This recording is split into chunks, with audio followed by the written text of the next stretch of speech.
Guys, good morning. Today we'll try to understand the relationship between stress and strain for basically two types of engineering materials. One is actually the ductile material and the other is actually the brittle material. Of course, we use ductile materials a lot. So most of our automotive components are ductile, and also also the structural material which is used for our building is also ductile, because these structures they don't break into two pieces. They bend. And now you could imagine what would happen if this structure would suddenly break into two bits. I mean, basically in two pieces. Nobody wants to happen that. Nobody wants that to happen. So now when loaded, they actually try to bend because they expand. So we'll try to see the stress-strain relationship between these two materials. So let us see the stress-strain relationship between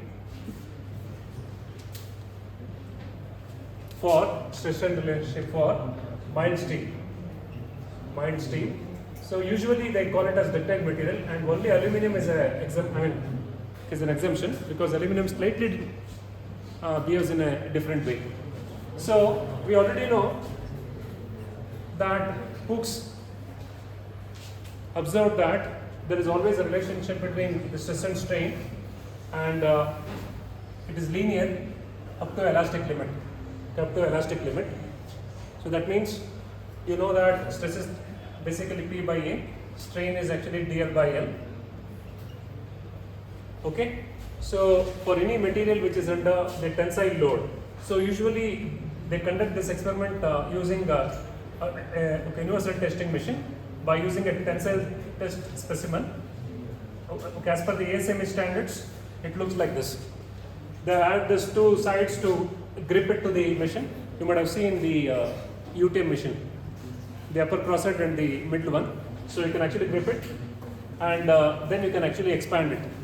Now, this is the original diameter, which you can say the area. This is the length, which they actually consider. So the specimen area and the specimen lengths are fixed, and therefore denominators are almost fixed. This is called as engineering stress. There are two types of stresses, engineering and the true stress. Engineering stress means when we take the original area and don't change the area during the experiment, and also we take the original length and don't change the length during the experiment, we call that as the engineering stress. And usually most of the stress strain diagrams are drawn for the original area and original length, and those are called as engineering stress. So anyway, we know that with increase in stress, there is increase in length, and that actually goes up to a point which is called as the proportionality limit. So you can name this as A. And then even if you further go beyond this, even after this, the material has not it has not lost its elasticity. It still has elasticity. That means if you leave up to this point B, the material can come back to its original position. So up to this point, it is a perfect straight line. If you want, is it looking like a straight line here, or is it looking like slightly curved? Slightly curved, but please see that the line that you draw in the examination is perfect straight line, because you need to ensure and show the examiner that this is a perfect straight line. But of course, when you do it on the experiment in UTM, it may not be so. Okay. So it is a straight line up to this point, and then the next point is actually called as the elastic limit, and then it actually slightly goes above like this, and then this point C is called as the yield point, or people call it as the upper end point. We will name all this at once. Then again the material starts suddenly not taking load. It is not taking load, it is expanding a lot. So that means without increase in the load, there is lot of change in length happening without increase in the load. So that means it is actually horizontal. Now this line is horizontal. It is going like this. So that means even without increasing the load, the material is expanding.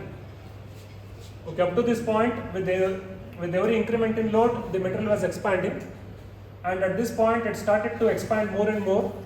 Okay, at this point, even without increase in load, the load capability starts decreasing, but still you can see with the same load, it starts to expand.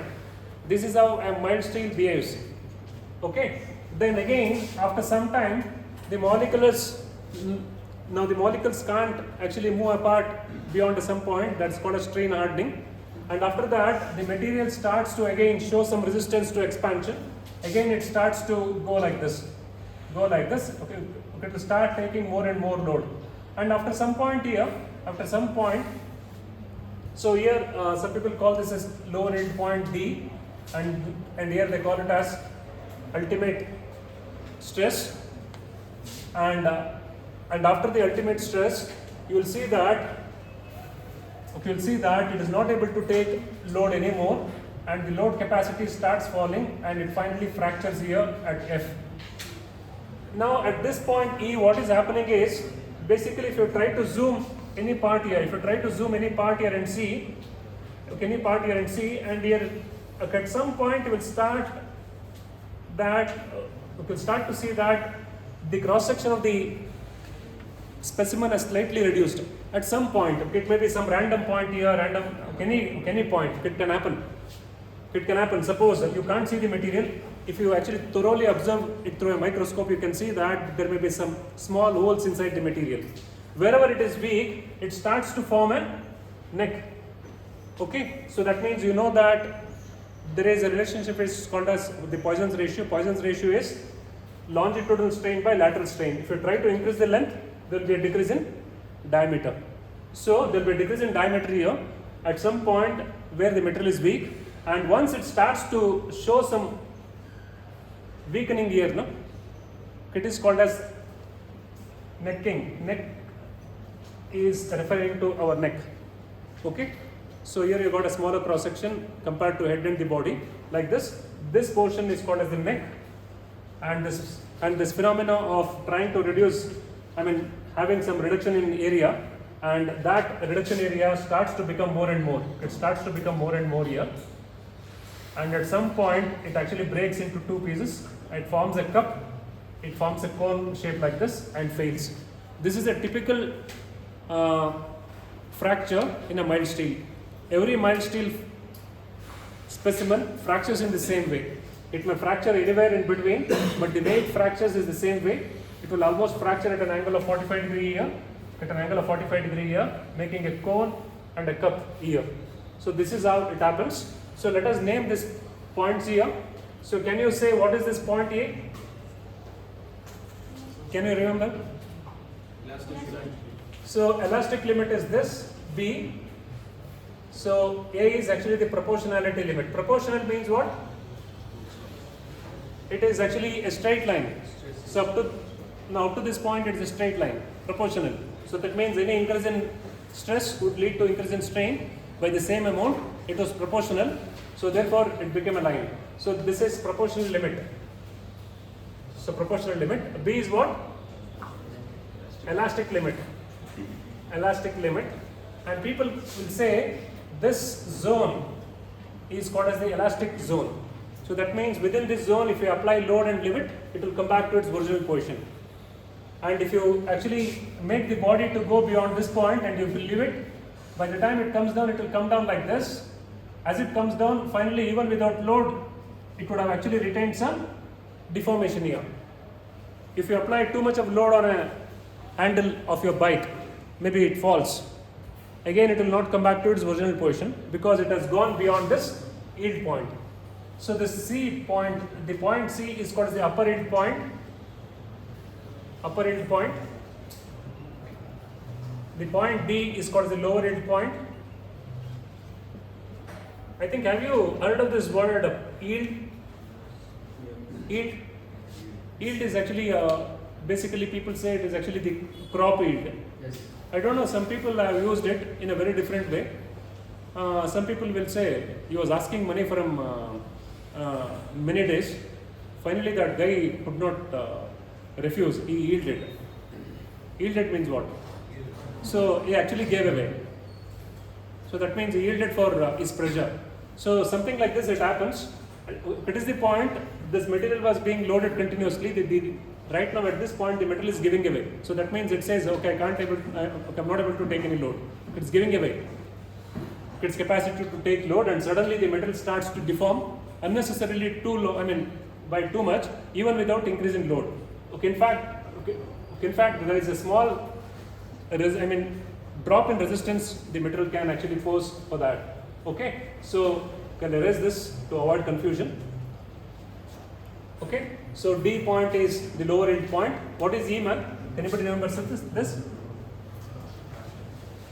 So this upper end point, or this point which is actually referring to this. Now this point C, if you draw here, this stress is called as the yield stress. This is called as the yield stress, and this point is very important for any material because we don't want any of our materials which we have designed to go beyond this point, yield point. And all these 3 points A, B, C are very, very near. Okay, in most of the stress strain graphs, they don't even show A and B, they directly show C. Because all these 3 points are very close, so some people neglect it and only show C, which is the yield point. Beyond yield point, if you try to apply a load, the material will not come back to its original shape, it will try to retain some deformation. So therefore, this point is very important. And also, this point is also very important because that will actually show you what is the maximum any material can take. So E refers to ultimate stress. Ultimate stress, so you can say here, ultimate stress point or ultimate stress. And then F refers to fracture. So finally, at this point F, it fractures. So this is how you have to draw a stress strain curve. So don't try to have some sort of diagrams like something like this. Okay, even it is okay, but sometimes it happens that it goes like this and goes like this. It should never happen. It should never happen. So it should be like a straight line here, a small dip in the load, and there will be a continuous strain, there will be some strain, and again it starts to take some load, and this point ultimate stress should be more than yield stress, and then again it should come back. And some people draw it up to here, it's okay, but this point should never be below this yield point. Okay, something like this. So this is for the mild steel, and aluminum is slightly different. It almost looks the same way, but it doesn't have this points A, B, C, D very clearly. So it looks something like this. For aluminum, okay, it looks something like this. It looks something like this. So there is no clear yield point here. So you can only see this ultimate point here, but you can't see the yield point. But you can actually have a line here. Okay, up to some point there will be a straight line here. What you do is, now before it fractures, there will be some strain. You take 0.2% of the strain here and draw a parallel line here. 0.2% of this whole strain and draw a parallel line to this initial line. And where this meets this curve, that curve is taken as offset yield stress. Because in steel, you can directly say yield stress is this because it's clearly visible. But in the case of aluminum, since it is directly simply going like this, we want to take a point somewhere very close to this. So what they have said is, you take an offset line which is actually 0.2% of the total strain, which means this is very, very close. This is very, very close. Almost the point next to this proportionality limit, somewhere. And that is called as the offset yield stress. So these are basic terms an engineer is expected to know. But almost all of this may not come for the examination because the first unit has so many topics. You can't expect all these topics to come. So, but these terms you should remember. So offset yield stress is usually for which material? Aluminum, which actually doesn't have a typical curve where it shows a clear yield point. Okay. So this is for ductile materials, and then let us see what would happen for a brittle material. Now what would happen for a brittle material? So this is for ductile, so this is for brittle. So any example for brittle materials?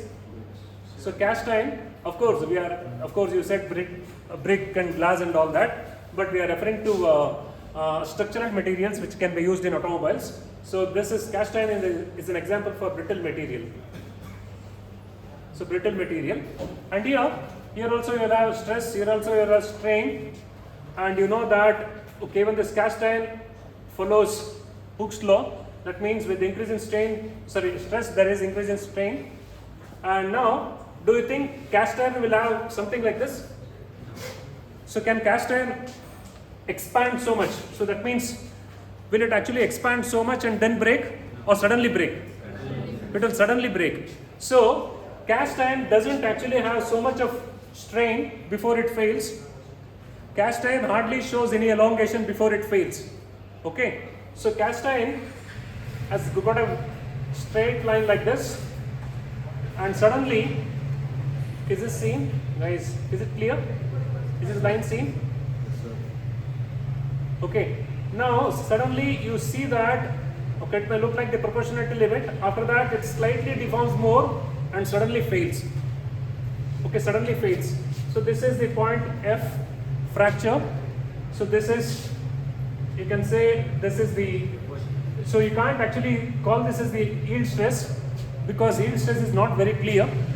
So this fracture point itself is called as the yield stress, or okay, it is not yield, it is ultimate. It is the ultimate stress because it is the maximum stress. It is wrong to call it as yield because the metal has failed at this point. It is the ultimate stress.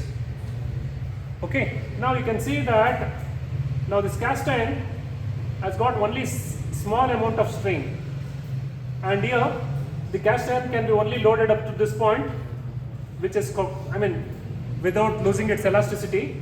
So this is the elastic region, and this is this plastic region. So it hardly has any plastic region. But here, up to this point, all this zone is the elastic zone, and all this zone onto the right hand side here, all this zone here, okay, this blue color is plastic zone. So plastic means what? Plastic means basically when you apply load, when it deforms, the deformation will not go away. So that means it will be retained. So that is plastic. So of course you don't remember this pen made of plastic and all that. Okay. So plasticity, people call this as plasticity, elasticity. If a material is said to be elastic, so that means it can regain its shape after it is being, if it is deformed. So suppose if it regains its shape, it is called as elastic. If it can't regain its shape, it's called as plastic. So okay, so it is the region which is called as the plastic region. You see a lot of plastic region, and you will see that there is so much of strain before it fails. But here, it hardly deforms and suddenly fails. Do you want your bike handle to be made up of cast iron or mild steel? Mild steel. Why? Why you don't want the bike handle to be made up of cast iron? So suppose if a bike falls here, at least you will see a bent handle. Suppose if you had a cast iron handle, you will see a handle on the ground, broken into two pieces. And do you want this cast iron to be used as structural material in our building? You don't, because if it is mild steel, you will see some sagging. Then you will see, okay, it is about to fall because it has expanded. Okay, so you don't want to use cast iron for most of the structural materials, but still we use it for engine, where you need hardness as its key property. Okay, wherever cast iron is required, they will use it. Otherwise, it is almost like the structural steels which are actually ductile, which are used for the applications. So here, along with this, we also need to teach you one more point. So that is actually factor of safety. Factor of safety. People call it as factor of safety. Factor of safety. So let us imagine that most of the structural steels fail at a yield stress of around 250 Newton per mm square. You can call this as 250 what? MPa. Okay. It is actually 250 MPa. It is the maximum stress this can take. Now, when you are actually designing some part here, imagine this is a rod of 1 mm square, and this rod is supposed to take a load of around, suppose if you want to load this to take 250 newtons. Okay. Now what is the maximum load it can take? So design stress. So suppose if you want this to take the load of 250 newtons. So that means you are designing it to take 250 newtons. The maximum load it can take is also 250 newtons. Then you call the factor of safety as 1. So factor of safety, FOS for ductile materials. FOS for ductile materials is sigma y divided by sigma d. Sigma d stands for design stress or the working stress or allowable stress. Sigma d, or people can call it as sigma allowable. Okay, or people can call it as sigma working. So that means the stress that it takes during working is called as the working stress. So that means design engineer plans to allow only this stress. Okay, so that is design stress. Do you want to design with lower stress or the maximum stress? Will you design always for the maximum? Suppose if you have designed the handle for taking your upper body load. Now what would be your upper body load when you actually lean on the handle like this? Maybe around 20 kgs. Suppose if the load goes beyond that, it fails. Do you want that to happen every time? No. So usually what you do is you actually try to design, even though it can take 250, you try to design in such a way that it should only take 125. So that means you are designing in such a way, by increasing its dimension, you design the part in such a way that the stress will only be 125.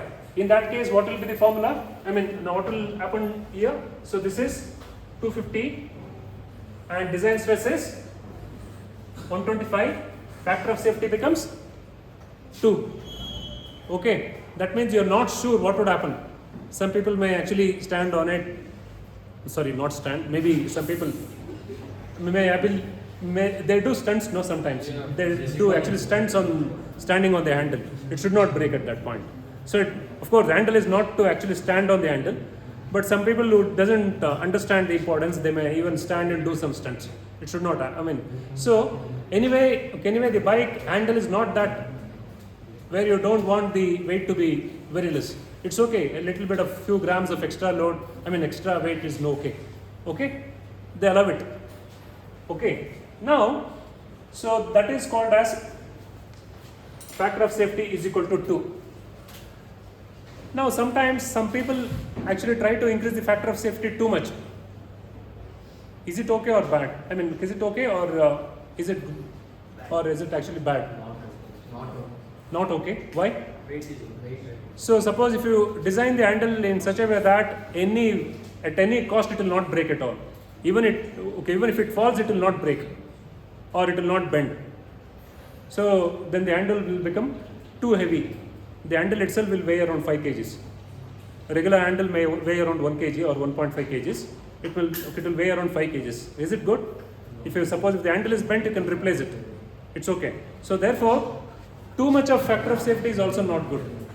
So nobody will tell you what factor of safety you have to use when you are designing it. It is all your capacity to understand the scenario and actually take the right decision. And there are also some basic rules upon which you can actually decide the factor of safety. So one thing is, suppose if the handle breaks, will that person die? It will not die, no? So in that case, unless it causes a danger to human life, people don't go to a level of increasing too much of factor of safety. They limit it. Handle bends, you replace the handle. Okay, in that way.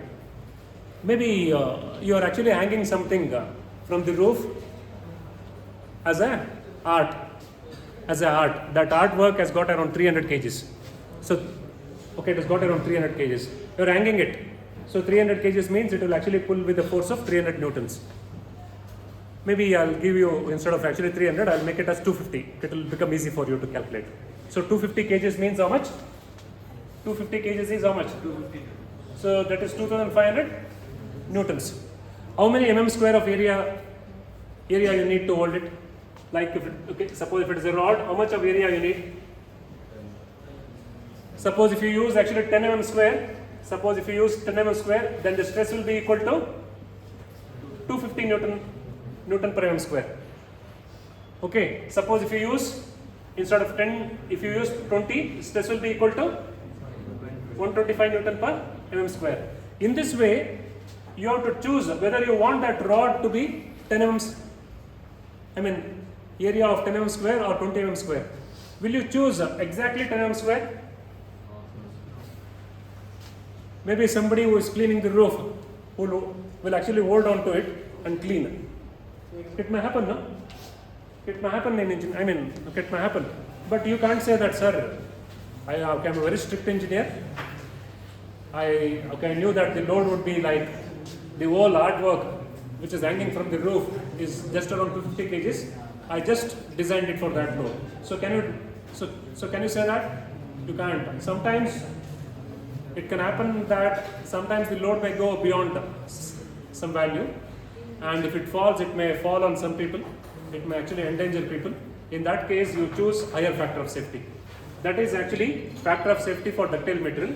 So ductile material is sigma y divided by sigma d, which is the design stress. You can also call it as D stands for design. ALL stands for allowable. How much you can allow. This stands for working stress. All are same only. Some people call it as allowable stress, some people call it as design stress, some people call it as working stress. Okay, so this is the FOS for ductile material. Similarly, you can have FOS for brittle material.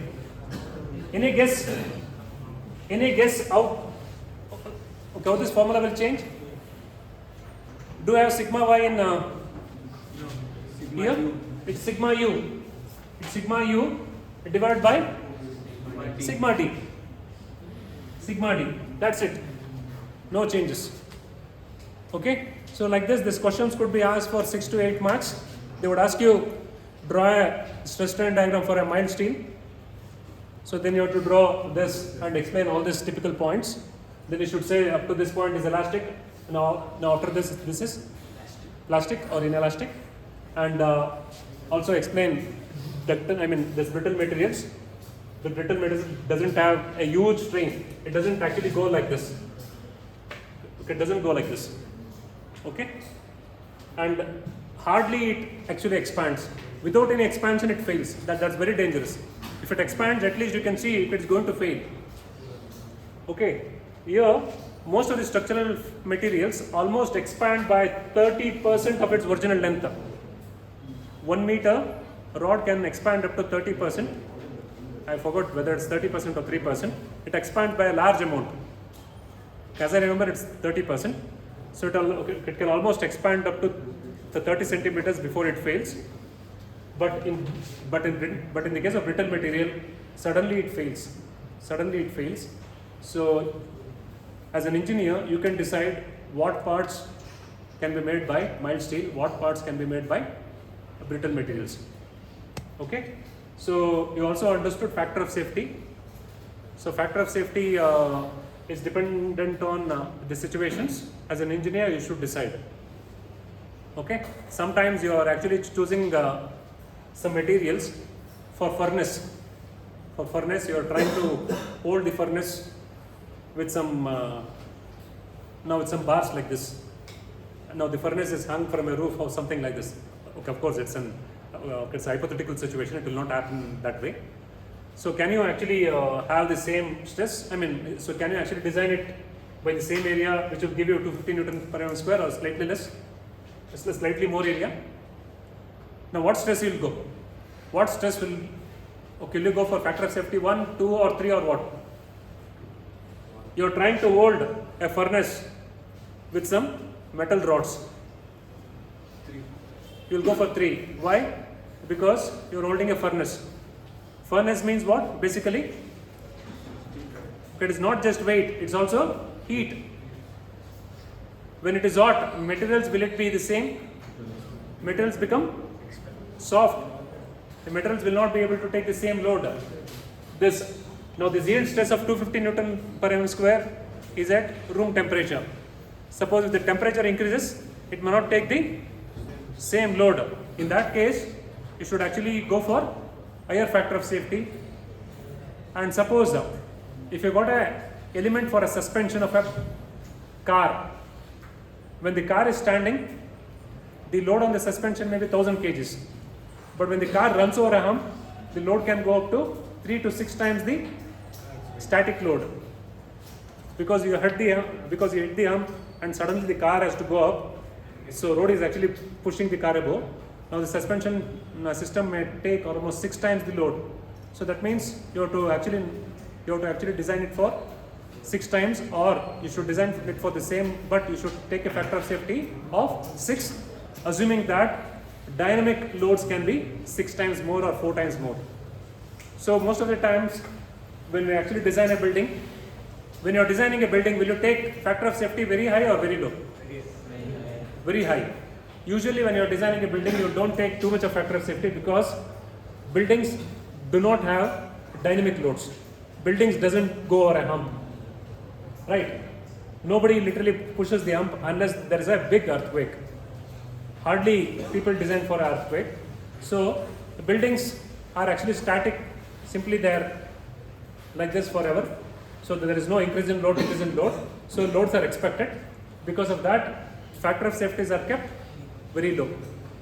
But for the suspension system of the cars and trucks, and wherever there is sudden increase in load or decrease in load, where there is a lot of variations in the load, fatigue, it's called as fatigue.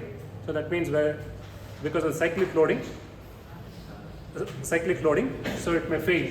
So there you take higher factor of safety.